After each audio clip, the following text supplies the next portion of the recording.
Winter is supposed to be silent, peaceful, and calm, but when the cold sets in and the nights grow longer, something else comes out of the darkness. Beneath, you'll hear 3 true disturbing winter horror stories, real encounters that happened when help was far away, the cold was unforgiving, and escape was nearly impossible. Winter had settled in hard that year. The kind of winter where the cold doesn't just bite, it seeps into your bones and refuses to leave. Snow had been falling non-stop for days, burying roads, cars, and houses under thick white layers. He lived in a small town surrounded by a forest, the kind of place where winter nights felt endless and isolating. And the sun went down, darkness swallowed everything, and silence ruled the land. He was 22 at the time and working the night shift at a local gas station on the edge of town. It wasn't a busy job, especially in winter. Most nights, he'd see maybe 2 or 3 cars, usually truck drivers or locals desperate for fuel. That night, the temperature dropped below 0, and the snow drifted across the empty highway like ghosts. Around 40 I noticed headlights in the distance. A car pulled in slowly, tires crunching over ice. A man stepped out, bundled in a long dark coat and gloves. His face was mostly hidden under a hood. Something about the way he moved felt off, slow, stiff, almost unnatural. He came inside and stood near the counter without speaking. He greeted him, but he didn't respond. He just stared at me. Not at the snacks. Not at the drinks. At me. Finally, he spoke. His voice was low and flat. Is the road ahead open? He told him it was technically open, but dangerous. The storm wasn't letting up. He nodded slowly, then asked, anyone else come through tonight? He shook my head. Just to you. He stared at me for a long moment, longer than necessary. Then he turned and left without buying anything. He watched him drive away, headlights disappearing into the snowy darkness. He felt relieved when he was gone. 30 minutes later, the power went out. The station went completely dark except for the emergency lights. My heart jumped. Power outages were common during storms, but something about their timing felt wrong. He grabbed my phone and turned on the flashlight. That's when I heard a sound outside. Footsteps. Slow. Crunching. Coming from around the side of the building. He told myself it was probably nothing, maybe snow sliding off the roof. But then the footsteps stopped right outside the door. He held my breath. The handle didn't move. Instead, I heard something worse.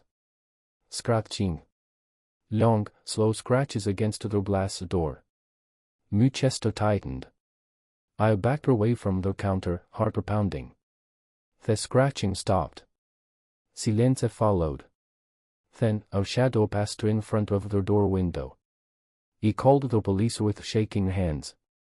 I was on the phone. The scratching started again, this time louder, more aggressive. The dispatcher told me to stay calm and lock myself in the back room. He ran to the storage room and locked the door behind me. He could hear footsteps inside the station now. Heavy bolts. Walking slowly. Exploring. Then I heard his voice. Soft. Almost said. I know you're here. He covered my mouth to keep from screaming. The footsteps came closer to the storage door. He knocked once. Gently. He used anto arm up. He stayed silent. The knocking turned into pounding. The door rattled. My entire body shook as he crouched in the corner. Suddenly, sirens echoed in the distance. The pounding stopped. Footsteps rushed on. Moments later, police burst into the station. They searched the area but found nothing, no footprints, no vehicle, nothing. The storm had erased everything. But before they left, an officer found something outside in the snow near the back door. A single word carved deep into the ice. Phone. It with the next day. Snowstorms have a awe of making all feel small. Insignificant. That's exactly how I felt the night my car broke down during a blizzard. I was driving home from my parents' house late on into evening. The road to through miles of forest, with no houses, no street lights, and no cell service. Snow fell so heavily that visibility dropped to almost nothing. I considered turning back, but I was already too far in. Then my car died. The engine sputtered on the end silent. I tried restarting it, nothing. Panic set in as the wind howled outside. I pulled my coat tighter and stepped out to check the hole. That's when I realized something terrifying. I wasn't alone. Footprints surrounded my car. Fresh. Leading in circles. I froze. They hadn't been there when I stopped. I got back inside, locking the doors, my breath fogging the windows. I scanned the darkness with my phone's flashlight. Nothing. Minutes passed. Then I heard it a knock on the passenger window. I screamed. A face pressed against the glass, a man with pale skin, eyes ide, smiling too much. Car trouble, he asked cheerfully. I shook my head violently, unable to speak. He laughed softly. Why shouldn't be out here alone? He walked around the car, disappearing into the snow. I thought maybe he'd leave.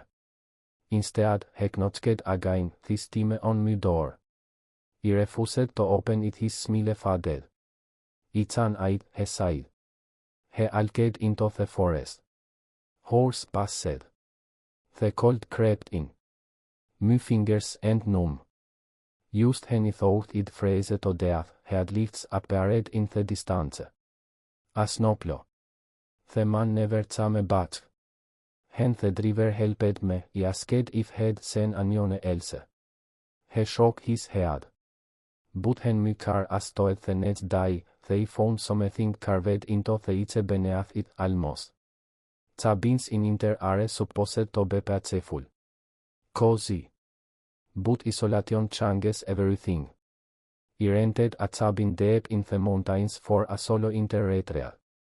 No neighbors. No noise. Just snow and silence. The first 2 nights were calm. On the third night, the storm came. It shook the walls. Snow piled against the door. That's when the knocking started. 3 knocks. Slow. Controlled. I ignored it, no one should have been out there. The knocking returned an hour later. Louder. I checked the window. No footprints. Nothing. At midnight, the knocking moved to the bedroom wall. 3 knocks. From outside. I didn't sleep. In the morning, I opened the door. Footprints circled the cabin. And carved into the snow as a message. Who should have answered? I left immediately. I never go into the odds in inter anymore. And that brings us to the end of tonight's stories. 3 true inter horror encounters that prove the cold doesn't just freeze the ground, it freezes people in fear. When the snow falls and the world goes quiet, we never really know how or had meet batching from the darkness. If any of these stories felt disturbingly real, that's because they are. And if you've ever experienced something strange during winter, maybe on a snowy road, in an isolated place, or during a long cold night, share your story in the comments below. I read every single one, and your experience could appear in a future video. If you enjoyed this video, make sure to hit the like button. It helps the channel grow and lets me know how and more true horror stories just like this. And if you're new here, don't forget to subscribe and turn on notifications so you never miss another chilling upload. Internets are long, silent, and unforgiving. Stay armed. Stay alert. And remember, the cold isn't the only thing out there. Thanks for watching.